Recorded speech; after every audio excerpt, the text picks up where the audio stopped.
Bana, msimu huu Yanga wameakanyaga. Yaani msimu huu Simba haitaki kuwapa pumzi Yanga. Yaani kwenye kila hatua wako pamoja. Kwenye kila hatua wako sambamba.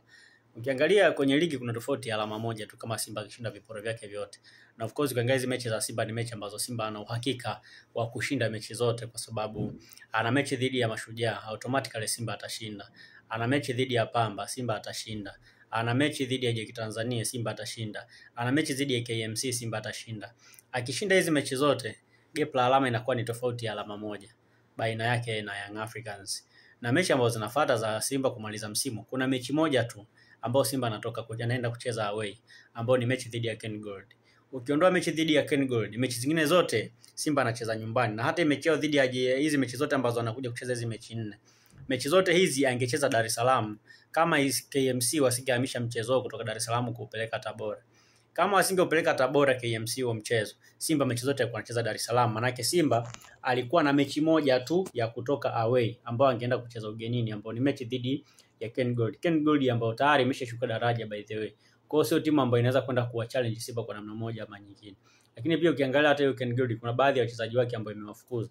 Kwa mfano watu kama kina mshambuliaji wao kina Selebwenzi hayupo, walishampiga chini, na wachezaji wengine wengi tu walishaondoka kwenye kikosi. Maana yake ni timu ambayo wachezaji wengi ambao ni bora kwenye timu wameshaondoka. Ina maana ni mechi ambayo ni mtelezo tu kwa Simba. Kwa hiyo kitu ambacho kinawapa jeuri Young Africans mpaka sasa ni huo mchezo wa dabi tu ambao tayari wameshaugomea. Lakini ukitazama namna ambavyo Simba wanacheza, hiki ni kitu ambacho kinawapa zaidi hofu kwa sababu wanahofia kwamba inawezekana wakaje kupoteza ubingwa kwenye mazingira ambao wao wenyewe hakuyategemea, na ndio maana wanashinikiza mechi ya dabi isichezwe.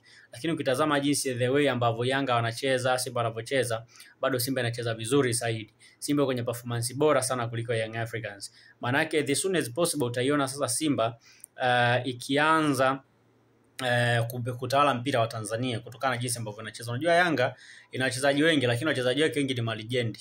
Yaani wachezaji wengi umri umeenda, wengi shughuli inaelekea mwishoni. Yaani wote ni maji ya jioni.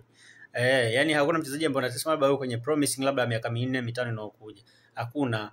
Wote ni wachezaji ambao ni miaka 2 ijayo, miaka 3 ijayo wanaondoka. Lakini Simba ina wachezaji wengi ambao unaweza kuwatumia hata kwa misimu 4 ijayo. Kwa mfano watu kama kina Jean Chaza huwa, kina Deborah Mavo Fernandez, kina Justin Okejefa, kina Kagoma hao na wengine wengi. Ni wachezaji ambao unaweza kuwatumia hata kwa misimu 5 ijayo. Maana Simba ametengeneza timu ambayo inaenda tena kutawala soka la Tanzania. Na sio tu kutawala soka la Tanzania, na kutawala pia soka la Afrika kwa ujumla, kwa sababu mpaka sasa ndio timu ya Afrika Mashariki na Kati ambayo inafanya vizuri zaidi kwenye mashindano ya CAF. So kwa performance bora ambayo Simba anayo, ni lazima Yanga waanze kupata hofu kwamba kuna uwezekano mkubwa wakaanza kupoteza ubingwa dhidi ya Simba, kwa sababu Simba anacheza vizuri sana. Unajua kuna mtu amenipenyezea kwamba Yanga wanagomea dabi kwa sababu ya Simba. Wanahofia kwamba watafungwa na Simba na ndio maana wanagomea dabi. Kwa taarifa ambazo nimezipata, yes, hicho ndio kitu ambacho nimekisikia kwamba hawataki tena kucheza mechi ya pili kwa sababu wanahofia kwamba Simba inaweza kuwafunga, na Simba ikiwafunga wao watakuwa wamepata hasara zaidi kwa msimu, kwa sababu kwanza kwenye mashindano ya kimataifa hawajafanya vizuri, wameishia tu hatua ya makundi. Lakini pili, kwenye ligi pia ukiangalia interval ya wao na Simba ni alama moja tu. Kama watakubali kucheza mechi ya dabi, maana yake ni kwamba wanaweza kupoteza, na wakipoteza maana yake wanaenda kupoteza ubingwa, na ndio maana Simba wanaonekana kuwa kwenye wakati, Yanga wanaonekana kuwa kwenye wakati mgumu zaidi. So kama ni kweli Yanga anagomea mechi ya dabi kwa sababu ya Simba, basi ni jambo ambalo kidogo linasababisha tuanze kuwafikiria tofauti. Yaani wanakuwa sio wastahimilivu, kwa sababu ili uweze hauwezi kwenda peponi bila kufa. Ni lazima ufe ndio uende peponi. Yaani kama unataka kwenda peponi lazima ufe. Sasa ndio inarudi kwa Yanga. Yaani kama Yanga wanataka kutoa taji, maana yake lazima wakubali kucheza dhidi ya Simba.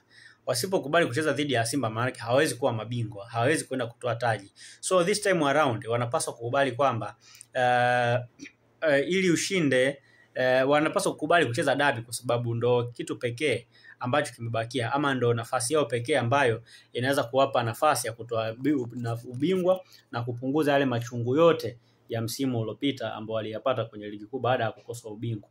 So ambao baada ya kushindwa kufuzu, maumivu yote ya msimu huu ambao wameyapata baada ya kushindwa kufuzu kwenda robo finali, ikiwa tayari mnyama Simba yeye moja kwa moja amefika finali ya kombe la shirikisho barani Afrika. So I believe kwamba ili Yanga waweze kupoza machungu ni wao kuwa mabingwa wa ligi kuu. Wananchi ile ubingwa wa ligi kuu lazima ucheze na Simba, na ukiangalia kwa taarifa ambazo nimezipata za kichini chini ni kwamba Yanga wanagoma dabi kwa sababu wanaihofia klabu ya Simba. Yaani na sio kwamba eti sio mambo, ndio kanuni zipo like zimeinfluence, lakini hiyo kanuni imetumika tu kama chambo kwa sababu imeonekana hivyo kwamba unajua ukitafuta sababu ukieni kutaka ukikataa kitu unatafuta sababu ambayo unaweza kuishikilia. So hata wao Yanga nasikia wameamua kuishikilia hiyo kanuni kama sababu tu, kwa sababu wanaamini kwamba msimu huu ni mgumu zaidi na ni msimu ambao wao walifeli, kwao walijitahidi kupambana kurudi kwenye njia, na of course wamerudi kwenye njia vizuri, lakini tusubiri tuone nini ambacho kitaenda kutokea, ingawa kwa mazingira jinsi yalivyo bado kuna uwezekano mkubwa dabi ikachezwa, na kama dabi itachezwa na Simba atashinda maana yake atakuwa bingwa, au kama Yanga atashinda pia atakuwa bingwa. So yoyote ambaye ataweza kwenda kushinda ndiye ambaye anaweza kwenda kubeba taji la ligi kuu, kubeba taji la ubingwa msimu huu. Lakini kwa mazingira jinsi ambavyo yapo mpaka hivi sasa ni wazi kwamba Young Africans bado wako kwenye wakati mgumu, na sasa hivi wanahaha kweli kweli. Yaani namna ambavyo Simba wanawapelekea moto ni kitu ambacho wao walikuwa hawajadhani kama kinaweza kwenda kutokea, lakini ukiangalia mazingira jinsi yalivyo tayari Simba anaonekana kuwa kwenye hali nzuri zaidi ya wao kwenda kuwa mabingwa. Kwa hiyo sasa Yanga wanaogopa kugaragazwa na Simba, ndio maana wanakataa kucheza mchezo wa dabi.